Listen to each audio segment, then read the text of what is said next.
Hey everybody, it's Oracle back once again. Friday the 13th, the game. Done by Gun Media or Gun Interactive. We were originally called Gun Interactive, but it's Gun Media when they did it this way. The game is basically, it's done. It's a dead game, going to be pretty much. I'm going to read the title here of IGN. Friday the 13th, the game will no longer be available to buy after this year. But the game will be playable until at least the end of next year. So, I'm going to read a little bit of this. Friday the 13th, the game will no longer be available to buy after this year, publisher Gun Interactive has announced. It's due to the expiration of the Friday the 13th license, set for December 31st, 2023. I'm going to go ahead and read some more.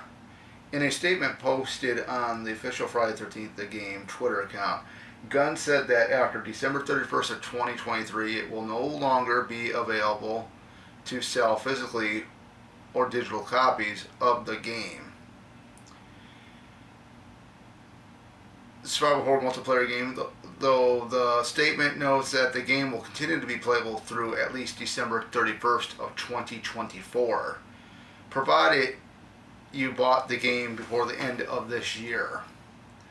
While there will be at least one more year of support for Friday the 13th game after it is no longer available to buy, it is important to remember that the online servers will shut down nearly 3 years. The online servers were shut down nearly 3 years ago. I didn't even know that. I mean, I haven't played the game in about 2 years. So if you plan to buy this game, your only options of playing are online via peer-to-peer matchmaking, basically a private match, or by playing an offline match using bots.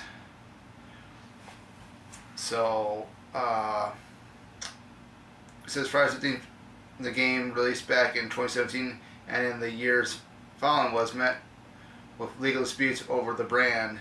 This resulted in Gun halting all new work on the title in 2019. 2021, Gun CEO Wes Kelter revealed all the canceled content that was originally planned, including Among Us style werewolf mode. Wow, I didn't even know anything about that either. So,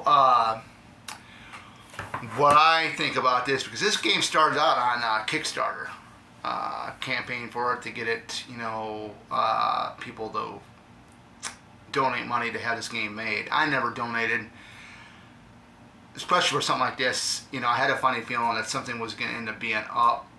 I got this copy for Christmas one year. My brother got it for me. I played it. I had played it with a friend of mine online, and you're playing with a lot of people that like to cheat and hack into the game, and basically do some stuff that they're not supposed to do, like able to walk into the sky or freeze you or whatnot. But yeah, I mean, I don't like a lot of playing against people online with stuff like this or fighting games, because a lot of them, all the trash talking and all this other garbage that they do, and not only that, but I mean, I knew this game wasn't going to last long. But I did play I did play it for a while, but when they announced that they were going to have offline mode, played that for a little bit. The bots, which is the computer controlling the counselors, for some reason, it was one of the same counselors that would go into a cabin, and then they mess with a dresser drawer, and they would open and shut it, open and shut it, open and shut it. I mean, the game had a lot of errors in it. It was like easy to hack into, but my disappointment is we didn't get Uber Jason, we didn't get the Grundle map, but they did finish some of the Grundle map where you're able to watch YouTube videos of it, and you do get to see like Uber Jason. Somebody had hacked into or something, got into where you can get the Uber Jason skin, but yeah. Like I said, I have not played this in about 2.5, maybe 3 years, and the single player mode is okay. It gets boring. It gets so boring. I'm not going to touch. I'm thinking about. I'm not going to touch the Texas Chainsaw Massacre game or TCM for short, because Gun Interactive only has the rights to the first movie. And like I said in the previous video, if you go ahead and only have rights to the first movie, what is the point of making the game in the first place if you can't have the other movies involved or the other Leatherfaces involved? Because if you guys have seen the movie, I've seen the movie a couple times, don't like it, but I mean, I was going to give this game a chance to play it, but if they don't got the rights to the other movies, there's no point in me even trying to play it. Because, I mean, with the maps, you got 2 maps for TCM. If you're going to go ahead and make another map for TCM, and that area was not in the actual 74 film, then you're taking it out of context. But, you know, I don't know if, I think Gun Interactive should really go ahead and, you know, I know the whole thing with the Friday the 13th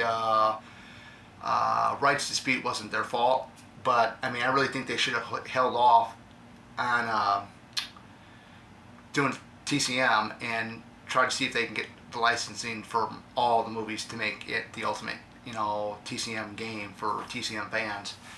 But other than that, with Friday the 13th the game, I'm really excited to see in the future what this new Friday the 13th game is going to be like.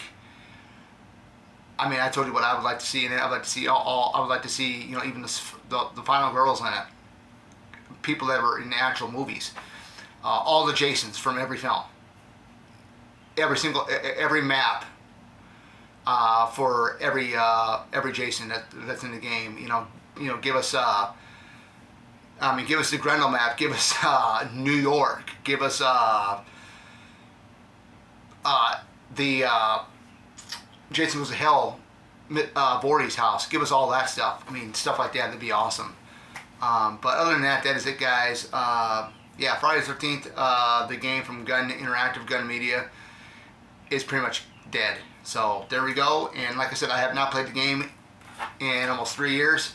This is basically now a collector's item. I will be putting it on my shelf. And that is it. So take care and enjoy.